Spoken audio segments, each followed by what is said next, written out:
بسم الله الرحمن الرحيم اقترب للناس حسابهم وهم في غفلة معرضون ما يأتيهم من ذكر من ربهم محدث إلا استمعوه وهم يلعبون لاهية قلوبهم وأسروا النجوى الذين ظلموا هل هذا إلا بشر مثلكم أفتأتون السحر وأنتم تبصرون قال ربي يعلم القول في السماء والأرض وهو السميع العليم بل قالوا أضغاث أحلام بل افتراه بل هو شاعر فليأتنا بآية كما أرسل الأولون ما آمنت قبلهم من قرية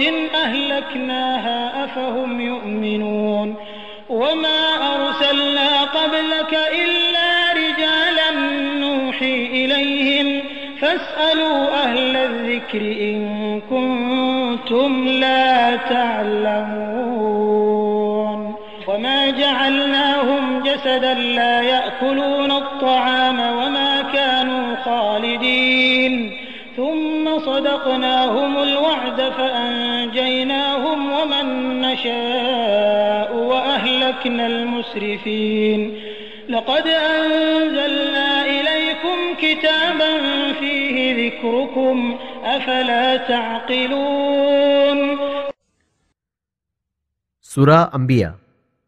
सुरा अंबिया मक्का इथे अवतरली. यात 112 आयती आणि 7 रुकू आहेत. आरंभ अल्लाहच्या नावाने जो मोठा मेहरबान अतिशय दया करणारा आहे.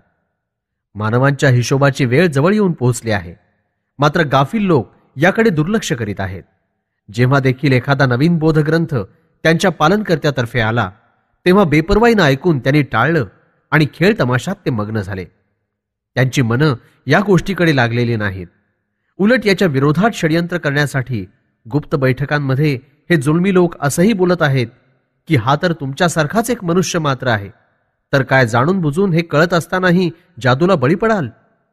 पैगंबरानं हा सर्व आघात धैर्यानं सहन केला आणि एवढंच सांगितलं की माझा पालनकर्ता प्रत्येक गोष्टीला खूप चांगल्या प्रकारे जाणतो, मग ती आकाशात सांगितली गेली असो अथवा जमिनीवर, आणि तोच सर्व काही ऐकणारा आणि जाणणारा ज्ञाता आहे. विरोध करणारे म्हणतात, अहो या सर्व गोंधळपूर्ण स्वप्नातल्या गोष्टी आहेत नव्हे, यानं स्वतःच त्या मनानं रचलेल्या आहेत. खरं तर हा कवीच आहे. आता यानंही आणून दाखवावी तशी एखादी निशाणी, जसं पूर्वी अल्लाहचा संदेश घेऊन येणारे पैगंबर निशाण्यांसह पाठवले गेले तेव्हाच खरं समजू. असाच स्वभाव असलेले असंख्य वस्त्यांचे लोक यांच्या पूर्वी होऊन गेले आहेत, ज्यांनी इमान कबूल करण्यास इन्कार केला होता. आम्ही त्यांचा नायनाट केला. तेव्हा हे लोक आता काय इमान आणतील. आणि हे पैगंबर सल्लल्लाहु अलैहि वसल्लम, तुमच्या पूर्वी जेव्हा कधी आम्ही रसूल पाठवले तर ते सर्वच्या सर्व मनुष्यच होते, अर्थात पुरुष होते, ज्यांच्याकडे आम्ही वह्य पाठवलं होतं.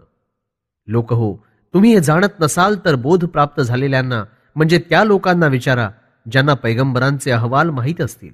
आणि आम्ही या पैगंबरांपैकी कुणालाही असं शरीर दिलं नव्हतं की ज्याला भरण पोषणाची गरज नसावी, आणि त्या पैगंबरांपैकी कुणीही या जगात सदा सर्वदा राहण्याकरता आला नव्हता. मग आम्ही आपल्या पैगंबरांशी जे वायदे केले होते ते सर्व खरे करून दाखवले, आणि ज्याला इच्छिलं त्याला मुक्ती दिली, आणि मर्यादा पार करणाऱ्यांचा सर्वनाश करून टाकला. निसंशय हे लोकांनो, आम्ही हा ग्रंथ तुमच्याकडे उतरवला आहे, यात तुमचा उल्लेख मौजूद आहे. काय तरीही तुम्ही अक्लेचा वापर करणार नाही.